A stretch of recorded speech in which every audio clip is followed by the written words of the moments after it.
Ladies and gentlemen, we are live. Welcome to the first show of the Perfect 10 with Malav the Mongoose. Today we're going to break down Super Bowl 46 and what's going on in the week of sports. Now today's a special show in the fact that we're not really going to talk about the other sports, basketball, baseball, and anything else, because really it's the week about the Super Bowl. We've been itching and waiting for 2 weeks to really get this thing on the road. And this is the first time in a long time we haven't had football for a week. So now I'm going to get to some things about what I think are the keys to the game. In addition, if you're a betting man, what you should bet on and who you should go for. And so, let's get started. Now that I've introduced myself, let's go to the game. Now here's what I look at as the keys to Super Bowl 46. I look at it as a game that's going to be about speed.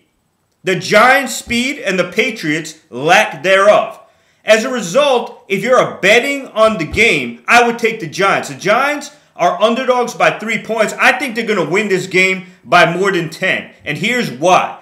When you look at the game and how it breaks down, on the offensive side of the ball, the Giants have speedy receivers. They're playing in a dome. In a dome, speed kills. Now, the Patriots have wide receivers playing cornerback who are not going to be able to match up with the Giants' wide receivers and their speed. In addition, the Patriots cannot neutralize this by getting a pass rush, as they are one of the worst pass rushing teams in the league. As a result, Eli will have all the time in the world and will be able to throw downfield. And if they try to take away those receivers, don't be surprised if Ahmad Bradshaw, who is the New York Giants running back, runs all over the place. Now, the Patriots cannot double team the receivers and take them away either, because you have Victor Cruz and Hakeem Nicks. Nobody's really a clear-cut number one in that situation. So they cannot say, okay, we're going to double team Cruz or we're going to double team Nicks, because the other guy who's single coverage is going to beat you. In addition, you have to worry about Mario Manningham, who is also a very good receiver in his own right. So I don't really think the Patriots can really slow down the New York Giants offense. Now let's go to the other side of the ball. On the defensive side of the ball, the Giants have a great pass rush. And in addition, in a dome where their pass rush will rely on the speed, they will be able to get to Brady a lot faster and make things very difficult for him. And the key with the New England Patriots is they do not have a lot of great talent. So they need time to get open, those receivers that they have. Now, those receivers will not have the time because the Giants' pass rushers will get to them too fast. You will have Osi Umenyiora going against Matt Light, who I believe was sick this week, so that's going to make things worse for him. Now you have Jason Pierre-Paul and Justin Tuck who you're going to have to deal with again. And in the Ferrari package where the New York Giants put 4 defensive ends on the field, you cannot match up with those guys. That's the bottom line. There's no way you're going to block all those guys. So the Patriots are going to be in a world of hurt because their receivers will not be able to get open in time, and Brady will get hit before that time. Now, I think it's going to be a long day for Brady from that standpoint. Now, you're going to ask me, hey, why do you think that those receivers from New England will not get open? I'm going to say that because they have no talent. They're very low on talent, and I'm not backing down from that statement. And what makes me tell you that is that Rob Gronkowski is hurt right now. So Aaron Hernandez may be a very good tight end, who's their other tight end, is very good when he's second to Rob Gronkowski. But when he has to go and be the primary guy, I don't think it's going to stand. Now, Aaron Hernandez, he's going to get covered by probably Kenny Phillips from this standpoint. You slide over and put Antrell Roll on Gronkowski, who's limited with the ankle, if he can play at all. Now, the big key is you're going to say, okay, Malav, how do you know? I'm sorry, Mongoose, because they call me the Mongoose. How do you know that Gronkowski is not going to be able to play and or be effective if he does, in fact, play? The reason I know that is because he had a high ankle sprain against the Baltimore Ravens. Now, I'm not a medical expert myself. I'm just a Mongoose. So what I did was I called up my friend, the Mad Lion, who is a cardiologist.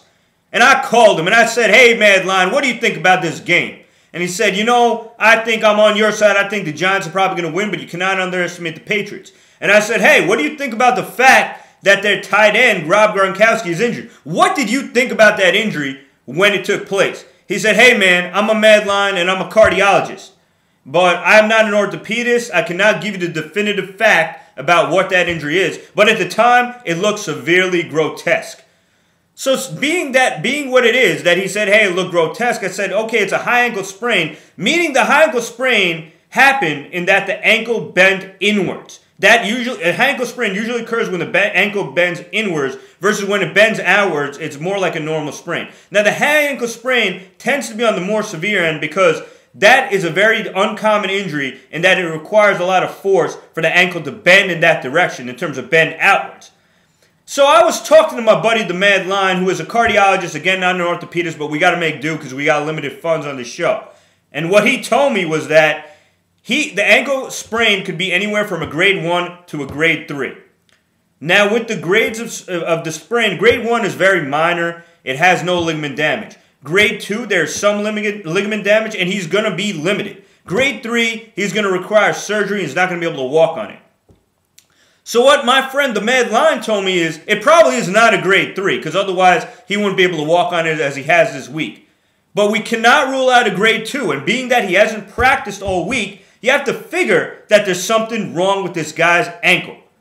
Now, we know a little bit about high ankle injuries from the fact that Ben Roethlisberger had one, which was probably a grade 2, and he was severely limited playing and probably was not an effective player, as we saw on Monday Night Football earlier this year against the 49ers, where he could not move. And we remember that Marcus Pouncey, who was a center for the Pittsburgh Steelers, had a high ankle sprain last year. It was probably more on the grade 3 end of the spectrum in that he was on a crutches in the Super Bowl and could not play himself. Now, what I think is that this guy, Rob Gronkowski, has somewhere between a 1 and a 2. We don't know what it is. But the bottom line is you cannot expect this guy to be effective when you've seen evidence that high ankle sprains can severely limit you and severely limit the pressure you can put on that ankle. Being that I think he's going to be limited, I do not think the Patriots then have enough talent to account for this. Aaron Hernandez, as I said, is good when Gronkowski's in the mix, but on his own, being the number 1 tight end, it's not going to work. And Wes Welker is not going to win a game by himself. As I give the Giants a talent edge and do not think these receivers will get open in time before Brady is going to be hit, I think it's going to be a long day for Brady, and they're not going to be able to do anything on offense. So, as I said, the Giants' offense overmatches the Patriots' defense. The Patriots' offense cannot match up with the Giants' defense. All you can do is say, hey, can you win that on special teams? The Patriots do not have any dynamic special teams players that makes me think anything is going to change. So, but therefore, I give you the line. I say, bet on the Giants, take the points. You got to take the points. I'm not backing down from that statement. Now, let me get to the next topic in that, hey, the ankle is not going to heal, as we said with Gronkowski. Now, let's get to the score. My score prediction is Giants 34, Patriots 17. That is going to be my prediction. I'm not backing down from that. That's going to be your score. Giants, you take the points. They're going to cover. They're going to make you a rich man if you bet on them. Tom Coughlin is going to win his second Super Bowl head-to-head versus Bill Belichick. And I guarantee you, mark my words, the storyline you're going to hear after the Super Bowl is Tom Coughlin a better coach than Bill Belichick? This is going to be the second time he's beaten him head-to-head. And he's going to beat him by over 10 points. And what can you really say? The evidence I'll give for Coughlin is that he's had success in this job. He's had success with the Jacksonville Jaguars. Versus Bill Belichick, the only time he really had success was when Tom Brady came into the mix. As you remember, with the Cleveland Browns, he failed miserably. And when he got to the Patriots, he was failing until Drew Bledsoe got injured. Now, when Tom Brady came to the mix, he succeeded. And he's a great coach, don't get me wrong. But the bottom line is if he loses twice to Tom Coughlin in the Super Bowl, in the biggest game of his life, and in addition has only had success with Tom Brady, versus you have a guy like Tom Coughlin who's had success with multiple organizations and has now beaten Bill Belichick twice head-to-head in a Super Bowl, you will now get that argument. Now, time is running out, guys. I'm at about the 9-minute and 20 mark, so I'm going to say goodbye. I hope you enjoyed this segment of The Perfect 10 with Malav the Mongoose. The next show we're going to have is probably going to deal with discussion of Rafael Nadal versus Roger Federer, who is a better all-time player, and where does Roger Federer even rank in the all-time rankings when he cannot get past this guy Nadal. I thank you very much for tuning in today, and I hope you enjoyed yourself. All right, I will take care, and remember, I'm not backing down.